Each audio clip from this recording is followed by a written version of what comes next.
Hello every one. இப்போ நம்ம பார்க்க போகிறது எஜுகேஷ்னல் சைக்காலஜியில் ஒரு 10 கொஸ்டின் பார்க்கலாம். நம்பர் 1 முயன்று தவறி கற்றல், அதை குறிப்பிட்டவர் தாண்டை. 2வது ஆக்க நிலையுறுத்த கற்றல், பாவ்லோவ்.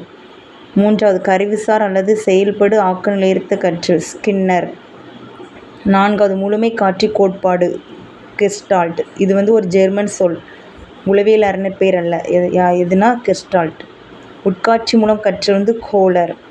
உளவியல் என்பது மனது பற்றியது என்று கூறியவர் யாருன்னா காண்ட். உளவியல் மனது பற்றியது என்று கூறியவர் காண்ட். சூழ்நிலை பற்றி ஆராய்ந்த மனநிலை ஆய்வாளர் யாருன்னா டார்வின். சூழ்நிலை டார்வின். உளவியல் மனது பற்றியது என்று கூறியவர் காண்ட். நெக்ஸ்ட் 8வது நடத்தை கொள்கை கோட்பாட்டை கூறியவர் யார்? நடத்தை கொள்கை கோட்பாட்டை கூறியவர் யாருன்னா ஜேபி வாட்சன். 9வது ஒழுக்க வளர்ச்சி பற்றி கூறிய உளவியல் அறிஞர் யார்? ஒழுக்க வளர்ச்சினாலே மக்டுகள் தான். ஒழுக்க வளர்ச்சினாலே மக்டுகள். நெக்ஸ்ட்டு நினைவாற்றல் என்ற நூலின் முதல் பிரதியை வெளியிட்டவர் யாருன்னா எப்பிங்கஸ். நினைவாற்றல் என்ற நூலின் முதல் பிரதியை வெளியிட்டவர் எப்பிங்கஸ். Thanks all.